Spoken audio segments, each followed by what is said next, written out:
All right, music fans, welcome. Harmless Dave here on the Harmless Dave channel, talking about real music and doing it in real time for a few real people out here, just like you and just like me. So I just got through listening to Circling from Above by the band Styx, the current version of the band Styx. And if you've followed me for a while, you know that I like to give these guys a hard time, mostly because of how they've treated Dennis DeYoung.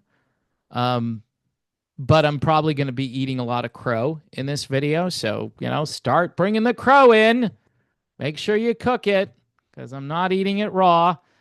So, Circling from Above by the band Styx, which is available to order now, is a very impressive album. Holy crap, Batman. it's, when it's good. And I'm just going to give you my takes on songs. And I don't know, this might not make sense to you until you actually go and listen to it. It's already on YouTube. So you can go and listen to it if you just plug in Styx Circling from Above.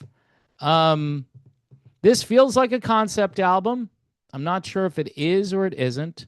The songs, a couple of observations I made. The songs are a bit short. So what's good about it is there's not a lot of wasted stuff going on. 3, 4 minute songs. The obvious influences include, but not limited to, the Beatles, Pink Floyd, Queen, ELP, and The Who.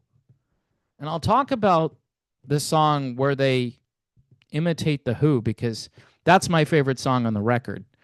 Now, the tracks themselves have elements of pop and prog and rock. They're muscular. And for those of you who are worried about losing your testosterone, you won't because this album kind of kicks you in the butt. And it goes from start to finish that way. Tommy and JY have not only gotten their way musically speaking, but adding Gowan and this guy Will Evankovic, or is it Will Evankovich? I'm not sure. So if I butchered that, I'm sure I'll get all kinds of hate. It's either Evankovic or Evankovich. All right. He's really given the band a surprising jolt.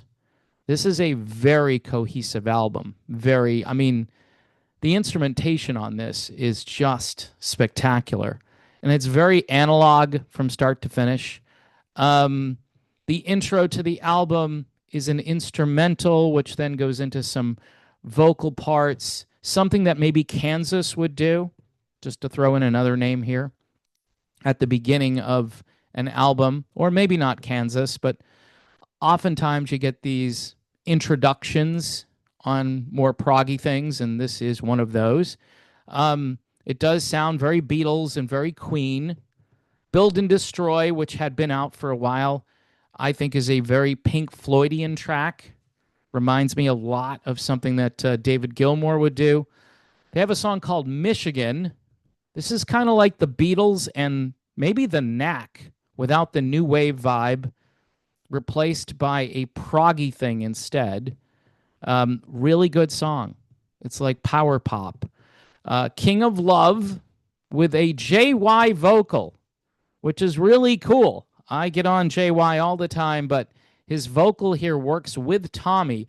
And this is probably the most Styx sounding track on this album. I'm going to talk about that a little bit more.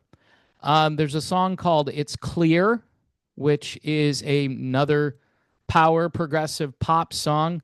Great drums. Background vocals are really impressive. Synth parts are fantastic. They add a lot of depth to the track. You're going to love the instrumentation on this thing. This is how they should record albums, okay? Just putting it out there. Now, there's a song called Forgive. Now, ironically, this is a band that I think has trouble forgiving certain people, but I just want, it's a little dig. It's a little dig. I'm not going to keep going with it. But it's a really great song.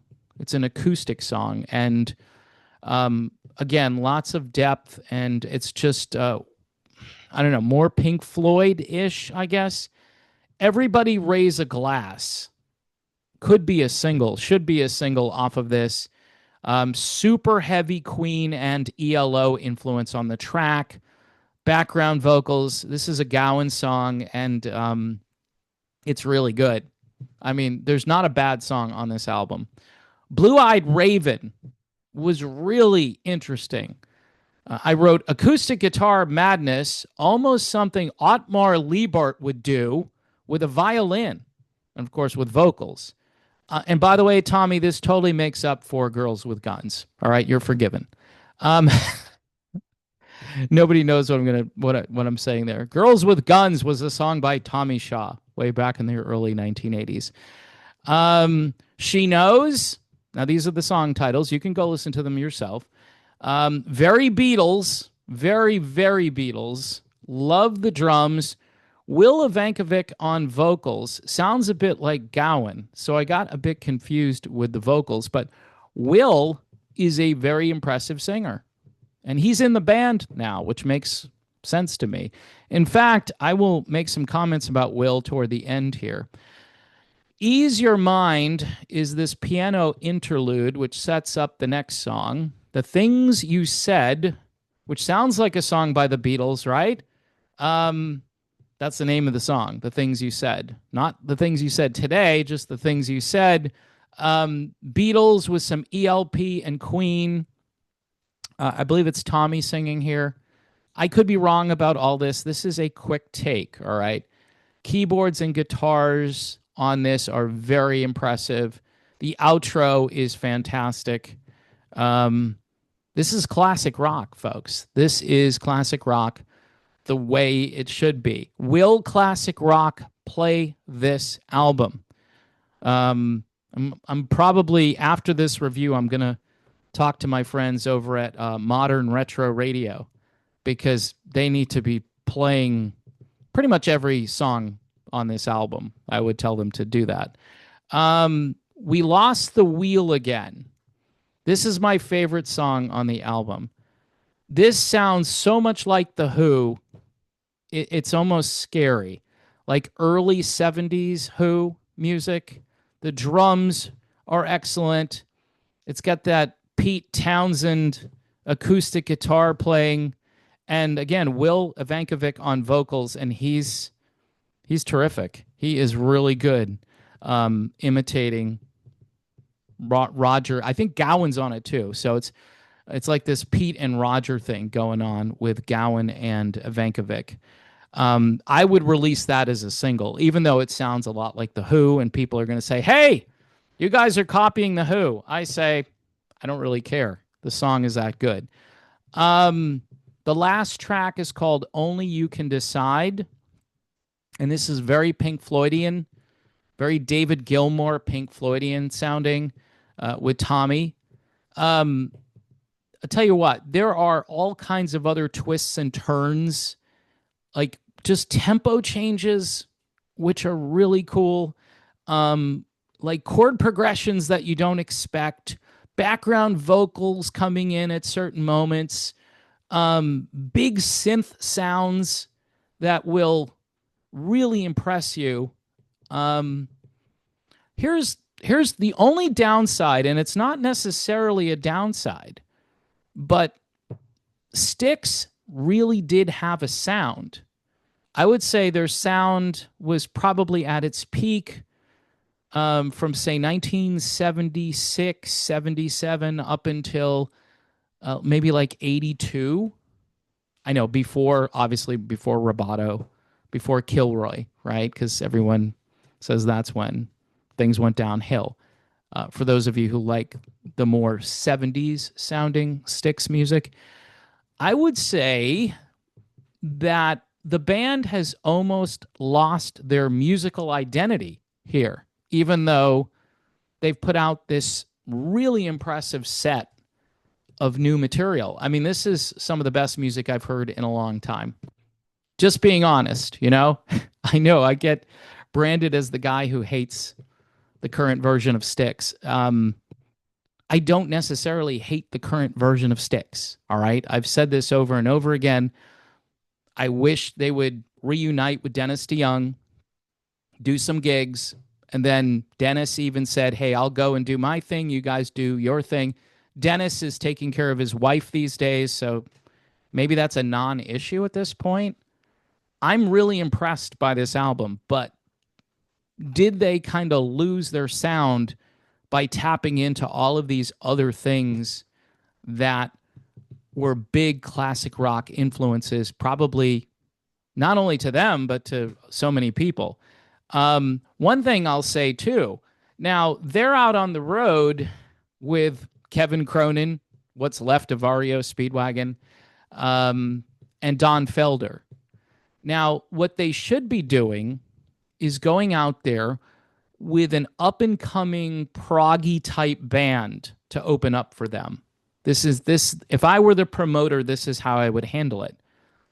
And they should play a number of these songs in concert because these are really good songs. I'd like to hear if they can pull this off in a live setting.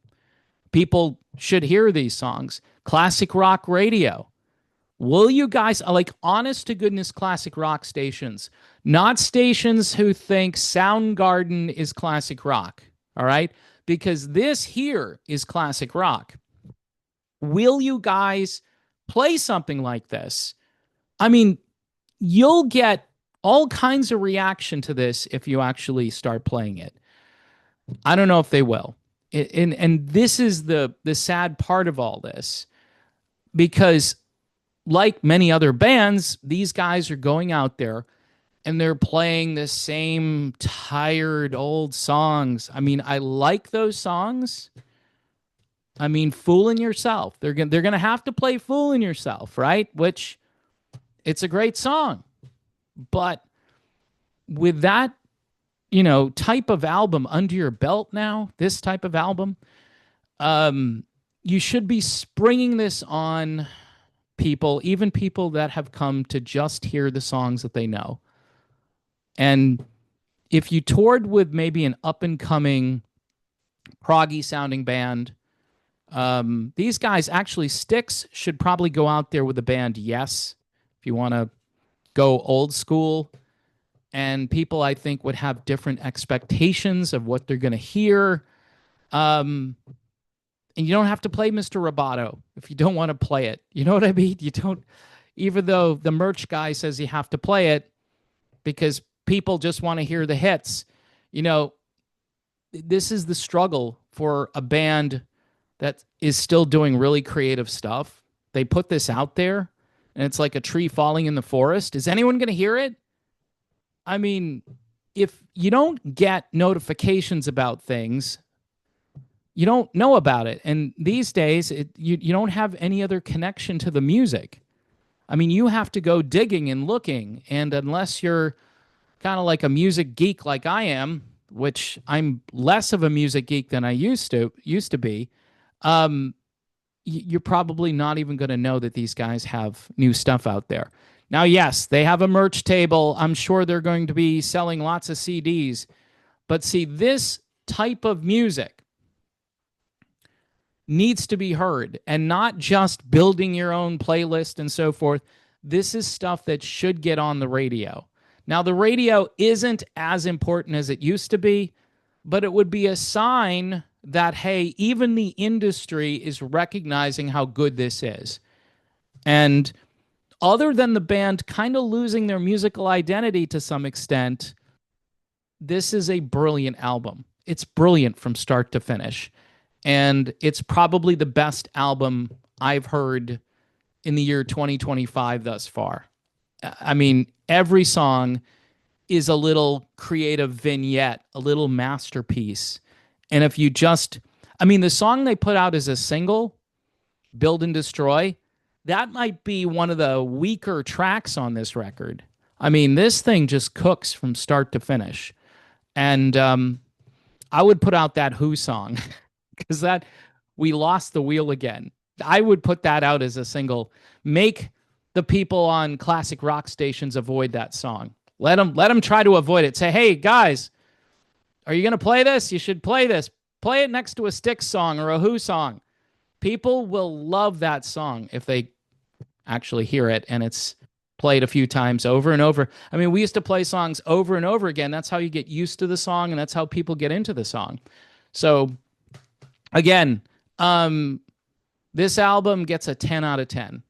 10 Circling from Above gets a 10 out of 10. And yes, I've just eaten a whole big plate of crow, and it's all right. I'm cool with it.